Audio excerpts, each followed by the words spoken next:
When I first heard about this competition, I thought it sounded like a pretty amazing opportunity.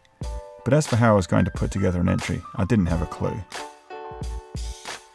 I knew nothing about Uganda, have no experience in philanthropy, and knew very little about law.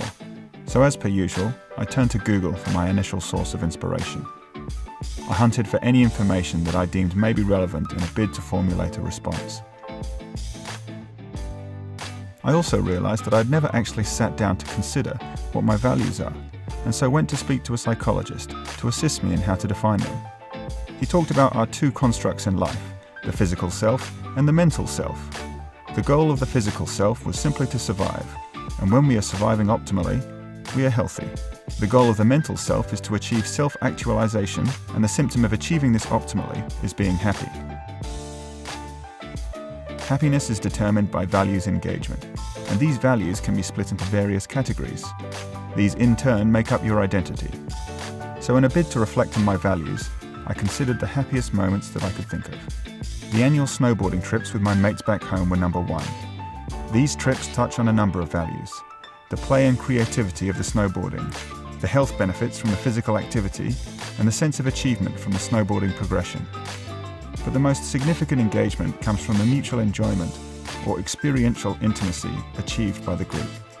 At LeetGeek, we have an active group of staff members, many of whom are very competitive. Last year, in addition to our regular fun runs, a group of us entered into the Adelaide Tough Mudder event. As it turned out, it was the most amazing experience.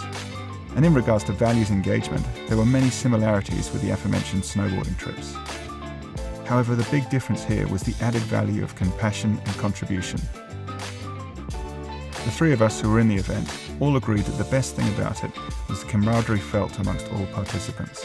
It is a significant part of the mantra of the event, which is not timed, and the important thing is ensuring that no one gets left behind. The happiness we achieve from working together to help complete strangers, albeit in a staged obstacle course, was quite amazing. Having had a small taste of this, I have a strong drive to pursue a more meaningful opportunity to help others, where I can actually make a tangible difference. So if I can be of any help on the Kain C+C Foundation trip to Uganda, I am very keen to come on board. As for how this trip would benefit LeetGeek, I see a huge benefit in setting an appropriate example to our team. Culture is paramount at LeetGeek, and I'm aiming towards a future goal of our staff achieving values engagement from this sort of philanthropic endeavour. As I have little knowledge of what is involved, I think that the first logical steps would be to get some hands-on experience, and a trip like this would be absolutely perfect for that.